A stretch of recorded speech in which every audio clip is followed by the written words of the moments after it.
Bonjour à toutes et à tous, bienvenue dans un nouvel épisode de Zététique et Journalisme. Alors avant de commencer, on va parler 30 secondes de la tribune No Fake Science qui est sortie ce lundi dans 4 journaux francophones.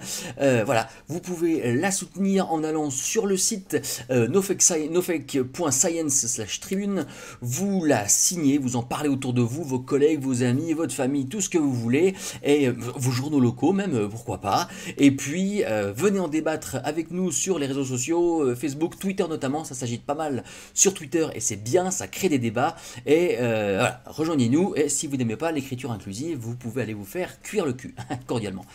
Ce qui nous amène aujourd'hui, c'est ceci, un article du Parisien. J'ai pris le Parisien, mais il y en avait dans Le Monde, dans 20 minutes, je crois qu'il y a plus d'une quinzaine, enfin bon bref, c'était la déroute.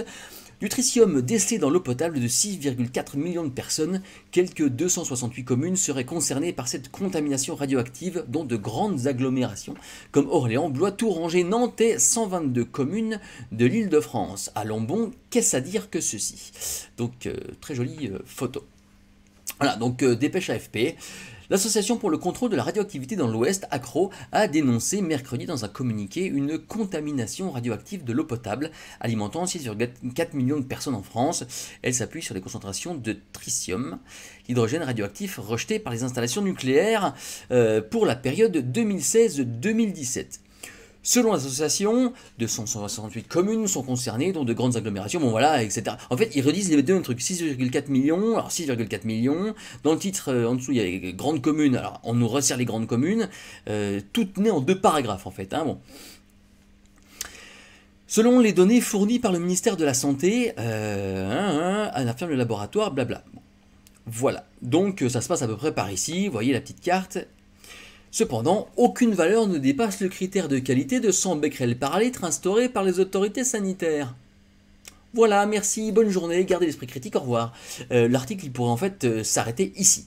Parce que effectivement, quand on va voir sur le communiqué, les doses qui, eux, les alertent, parmi les plus importants relevés, on a 31 becquerels par litre le long de la Vienne.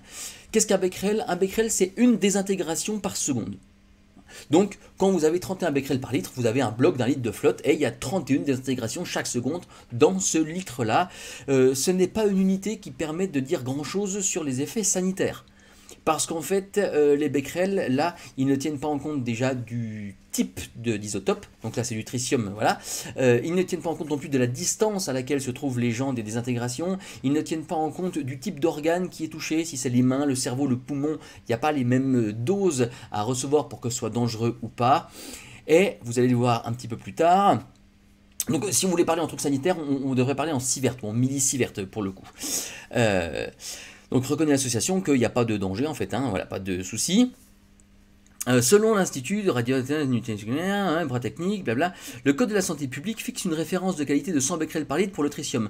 Ce seuil, écoutez bien, ne représente pas une limite sanitaire, mais lorsqu'il est dépassé, il entraîne une investigation complémentaire pour caractériser la radioactivité de l'eau, parce qu'en fait c'est un marqueur d'autres éventuelles fuites radioactives, si bien que quand on voit des quantités de tritium assez importantes, on se dit « Ah, il y a peut-être un souci, on va voir s'il n'y a pas d'autres trucs qui posent problème ».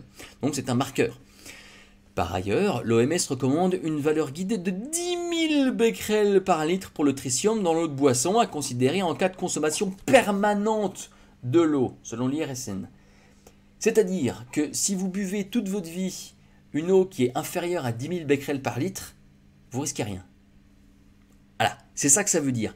Donc là, avec leurs 30 becquerels par litre, effectivement, c'est une contamination, parce que normalement la radioactivité naturelle elle est de 0,1, voilà, éventuellement 1 parce que depuis 50 ans il y a des retombées radioactives et ça, voilà, ça fait toujours des trucs dans l'eau. On est très très loin de n'importe quoi qui ressemblerait de près ou de loin à un danger sanitaire. On est tranquille.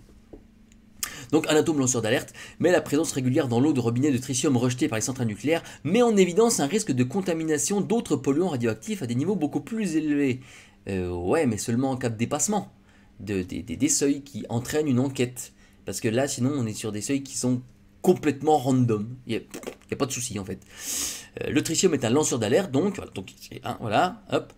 En cas d'accident grave sur une des centrales nucléaires, sur Seine-Vienne-Loire, il n'y aurait pas que le tritium rejeté, et ce sont des millions de personnes qui risquent d'être privées d'eau potable pour ce laboratoire. Oui, en cas d'accident. en cas de dépassement. Donc, dépassement duquel on est ici loin. Voilà. Donc merci. Merci de faire un article au ton pas rassurant pour nous donner des chiffres rassurants.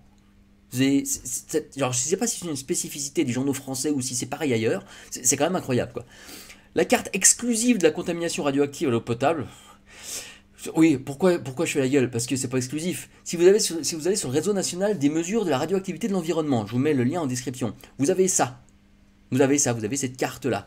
Et vous pouvez cliquer sur les endroits et vous regardez les points où les mesures sont faites et vous avez les mesures de la radioactivité en France. Donc je ne sais pas quelle est vraiment l'exclusivité dont il parle ici, mais ça c'est en accès libre. Donc si vous voulez vous renseigner un peu, voilà. Donc la carte exclusive fait apparaître plusieurs zones avec une présence régulière de tritium dans l'eau du robinet. Oui, ça on est au courant, parce que c'est le fonctionnement normal à côté des centrales. Enfin, même à côté de tout type de trucs nucléaires, en fait, même traitement des déchets, même déchets nucléaires de type militaire, etc. Notamment le long de la Seine, Vienne et Loire, on finira par le savoir. Si vous n'avez rien à écrire, arrêtez de multiplier les paragraphes, faites-en un seul avec les mêmes informations et c'est tout, à cause des rejets radioactifs de centrales. La banlieue ouest Paris concernée, selon, voilà, donc Choisy-le-Roi, alors ça c'est marrant. La seule usine de potabilisation de Choisy-le-Roi distribue chaque année dans son eau potable à 10 becquerels par litre, donc on est sur des ordres de grandeur similaires, c'est vraiment le fonctionnement normal. En moyenne 1,3 terabecquerel de tritium, soit 2,5% des rejets de la centrale nucléaire de Nogent-sur-Seine. Ouais, ok. Chaque année, il y a 1,3 terabecquerel. Mais comme ils ne contextualisent pas les chiffres, et qu'en fait, tous leurs chiffres, ils sont absolument pas dérangeants, en fait, il se passe rien. Alors, il est bien le 1,3 terabecquerel, mais bon. Cette usine alimente 1,9 million d'habitants et 56 communes de la banlieue sud et ouest de Paris, ajoute l'association. Ok, donc s'il y avait un problème, il faudrait voir avec ces gens-là, mais il n'y a pas de problème. La Croix avait relevé en juin une contamination au tritium anormalement élevée jusqu'à 310 becquerels par litre à Saumur. L'enquête est toujours en cours d'ailleurs, donc on est toujours en dessous des seuils, mais juste comme ils ont dépassé les 100, du coup ils font une enquête et c'est normal. Encore une fois, c'est le fonctionnement normal. Bon, c'est cool, voilà. L'agence nationale avait fait savoir qu'elle n'avait pas constaté sur la même période d'écart par rapport aux données habituelles, donc en fait c'était juste un pic, et puis c'est tout. Voilà. Donc un article avec plein de belles choses, pas du tout flippantes, mais qui par un malheureux hasard, est-ce que c'est du hasard? Je ne sais pas, se trouve à la sauce flippant. C'est quand même dingue, donc il y a sans doute une quinzaine de journaux, j'ai pas du tout les articles, qui ont fait ce genre de truc en reprenant la dépêche AFP. Donc vous pouvez lire le communiqué de l'ACRO. À la toute fin, ils font un parallèle très astucieux entre ce qui se passe là, où donc manifestement il se passe rien, et Tchernobyl. Parce que quand on parle de radioactivité, pourquoi ne pas parler immédiatement de Tchernobyl? C'est vrai que c'est vraiment la référence en termes de nucléaire qui se passe bien. C'est exactement ce qu'il faut, tout à fait. Donc, merci à vous tous les journaux d'avoir fait des trucs vraiment pas cool. Je vous rappelle que si vous êtes intéressé par ne plus voir ma gueule sur les internets, vous pouvez donc nous soutenir sur nos Fake Science. Allez signer la pétition, allez en parler autour de vous, et plus ça avancera, moins vous me verrez. Elle est pas belle la vie, donc je vous conseille de faire ça vite, parce que moi j'aime bien être sur YouTube, mais si je peux faire d'autres trucs, comme par exemple d'autres trucs, je le ferai. Je vous souhaite donc de bien garder l'esprit critique. Bon, cher public, j'espère que tu t'étais pas fait avoir, mais a priori ça paraît peu probable quand même, parce que bon, dès le troisième paragraphe, on vous dit, elle me fait chier cette carte, on vous dit coucou, ça risque rien. Voilà. Donc bon, a priori c'était plus de la flippette qui servait à rien, quoi. Donc alertez autour de vous sur le traitement des sciences dans les médias, s'il vous plaît. Quant à moi, je vous dis donc de bien garder l'esprit critique, et puis je vous dis à bientôt pour... Ah non, je voulais remercier, je voulais remercier le camarade Illuminati, reptilien, sataniste, lobbyiste, technofasciste, Tristan Camin, qui m'a aidé à concevoir cette vidéo. Normalement, demain, il fait un thread sur Twitter.